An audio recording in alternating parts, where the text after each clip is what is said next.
Hi guys, today I will make another video ma. Before I can start this class, I will give you a small suggestion to all of you. What is that means? That is all the faculty members prepare the online classes through the Zoom conference or PDF materials or NPTEL class, downloading of NPTEL classes or YouTube classes, whatever it is, guys. So they will be send the all the material to your through the WhatsApp, lecturer notes or whatever it is. All of you utilize those materials, gain the knowledge. It is my request, guys, all of you, don't waste your time. Within the time we have to complete your syllabus, so please go for please learn the subject through the Zoom conference or PDF materials. Just we have to utilize it, all of you, don't waste your time. So anyhow, now I can start my class. Second video, this is the second video class ma.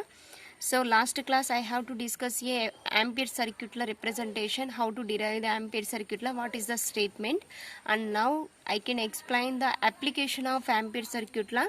So by using of ampere circuit law to determine the H bar values, once we know the H bar value, easily we can find out the B bar values also. So coming to the applications, that first application of ampere circuit law application is H bar due to infinitely long straight conductor. H bar due to infinitely long straight conductor. So if we can calculate the H bar values by using of ampere circuit law, so that time firstly we need the three-dimensional representation. So now I can draw the three-dimensional representation. This is the three-dimensional representation.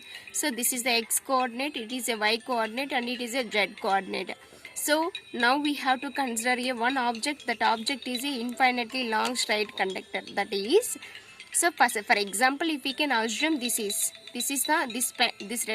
pen is a infinitely long straight conductor. This will be placed along the z axis. Just we have to imagine this like along the z axis. The current carrying is this above direction. So the current carrying element is indicated by capital I. Okay, so that will be, we can draw that. This is the representation of infinitely long straight conductor. This is the infinitely long straight conductor. So this is the current carrying element is I. Okay, now along the z axis. This is the origin. So firstly we can find out the H bar value. So where we have to determine the H bar value? Firstly we can indicating a point P. The point P is located in y coordinate.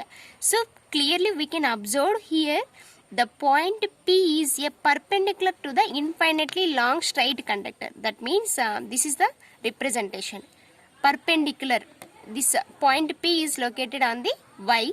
This is the current carrying infinitely long straight conductor. Simply this is perpendicular representation. Perpendicular representation. So this is the point P. This is the current carrying conductor. Current carrying conductor. This distance is small r. So just we can imagine this is the distance of small r. Okay na? So according to ampere circuit law, according to ampere circuit law, just we can it is enclosed by that surface. So just we have to imagine this manner. So this is the current carrying element. So with A bar phi direction, where we have to determine the H bar values. Now we can consider a differential element or differential length. This is the differential length dl bar. The point P have a dl bar element. It is a with A bar phi direction. So this point we can determine the H bar. So this is the total representation of the three-dimensional H bar due to infinitely long straight conductor. Coming to theoretical one. How can you write the theoretical representation? Consider an infinitely long straight conductor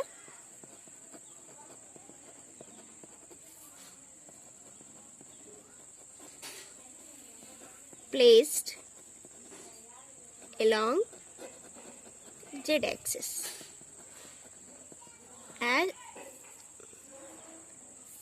as shown in the figure. As shown in the figure. It carrying a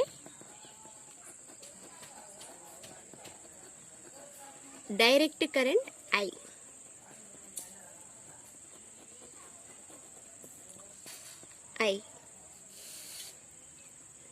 Consider point P.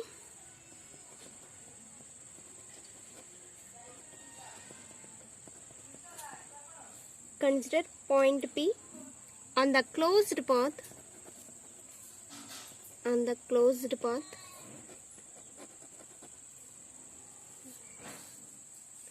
At which H bar is to be obtained. Are you clear, guys? The point P is located on the at a closed path. It is a closed representation. So always the Ampere circuit law is applied for the Gaussian surface. Gaussian surface means it is a circular shape or irregular shape. Whatever it is, it should be enclosed. It should be completed path. So that simply we can say Gaussian surface. So this is the completed path. So that's why we can assume a dl bar or point P is located on this manner. Okay. Next, the magnitude of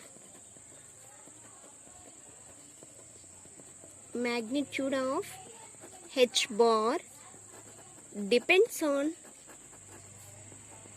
R. So clearly observed here, the magnitude of H bar is depends on the R.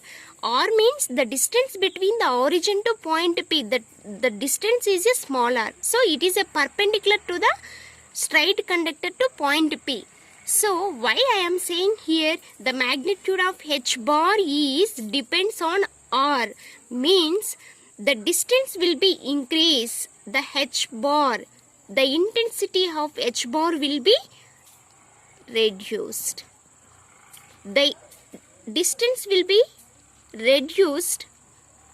The distance, sorry guys, this is the infinitely long straight conductor.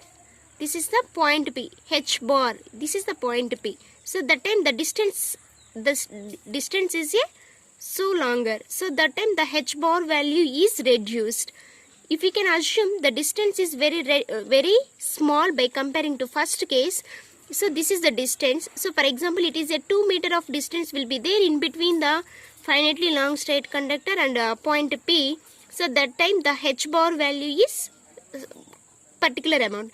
For example, if we can assume to reduce the distance 1 meter, in this position we can determine the H bar value. So it is a very higher by comparing to first stage. This is the first stage and it is a second stage. Where we have a higher magnetic field intensity will be there. The second case have a high magnetic field intensity. Why? Because the distance will be reduced. That is the representation. And also, and the direction is always tangential to the component. Closed path, that is A bar phi direction. Next, consider elementary length or differential element. Elementary length dl bar at point P and in cylindrical coordinate system. Cylindrical coordinates system. It is, so observed here elementary length means dl bar value we can find out. How we can determine the dl bar? It is a differential length. Actually we know that guys Cartesian Cartesian coordinate systems. Coordinate systems. Basically, the coordinate systems are three types. The first one is a Cartesian, and second one is a cylindrical coordinate system, and the third one is a spherical coordinate system. In this session, we are using a cylindrical coordinate system. The cylindrical coordinate system coordinate is r, phi, z. So basically, the differential length, it is dl bar is equals to r into d phi into in a bar phi direction, r into d phi in a bar phi direction. Okay na? Are you clear, ma? Next we can so now we can find out the h bar value. So according by using of Ampere circuit law. What is the mathematical representation of Ampere circuit law? Integration of enclosed surface area h bar into dl bar is equals to I. So simply the statement of Ampere circuit law is the line integral of magnetic field intensity h bar around a closed path is exactly equal to the direct current enclosed by that surface. This is the mathematical representation of the Gauss law. Ampere circuit law. So firstly we can find out the h values and dl bar values, then we can apply the dot product, we can get the I value, h bar value. So let us see how we can calculate the h bar values. Already we know that the magnitude of h bar depends on r and the direction is always tangential to the closed path in a bar phi direction. So now I can write down the h bar equation. H bar is equals to, with respect to direction, h phi into a bar phi. This is the equation 1. And dl bar value is, we know very well about that according to Cartesian coordinate system, r into d phi into a bar phi. This is the equation 2. So firstly we know that h bar value and dl bar values. So we can apply the dot product, h bar into dl bar is equals to, that is h phi into a bar phi dot r into d phi into a bar phi. So h bar dot dl bar is equals to, we can take the common elements a bar phi dot a bar phi. Okay, a bar phi dot a bar phi is equals to 1. So the remaining one is h bar dot dl bar is equals to h phi into r into d phi. According to, so this is the third equation, ma. This is the third equation. So according to Ampere circuit law,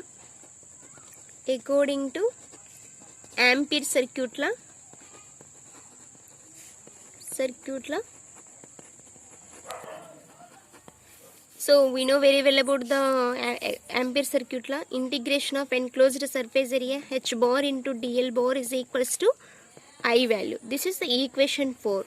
We know that h bar dot dl bar value. So just the equation 3 is substitute in equation 4. Integration of enclosed surface area h phi into r into d phi into r into d phi is equals to I. Okay. So now we can take the constant values in out of the integral. H phi dot r is the constant magnitudes, we can take the out of. So with respect to d phi, so that is we know very well about that, always phi is represents the radians. This value is 0 to 2 pi. Okay, 0 to 2 pi. Phi is equals to 0 to 2 pi. We can apply the limits. Okay na? H phi r. So we can apply the integration. Phi will be there. So the limits are 2 pi is equals to I. So h phi r 2 pi minus 0. So that is equals to capital I. H phi r 2 pi. So I. Okay na? So next h phi, we need the h phi value. That means magnetic field intensity. That means what we need, h bar values. Okay, H phi is equals to I divided by 2 pi r ma. 2 pi r. So with respect to phi direction, so it means the H bar is equals to H phi into A bar phi. So H phi value, this is for example, if we can assume 5, it is equation. Already we can assume a first equation. Equation 1 it is. So equation 5 is substitute in equation 1. So that will be get H bar is equals to I divided by 2 pi r into A bar phi. So this is the magnetic field intensity. H bar is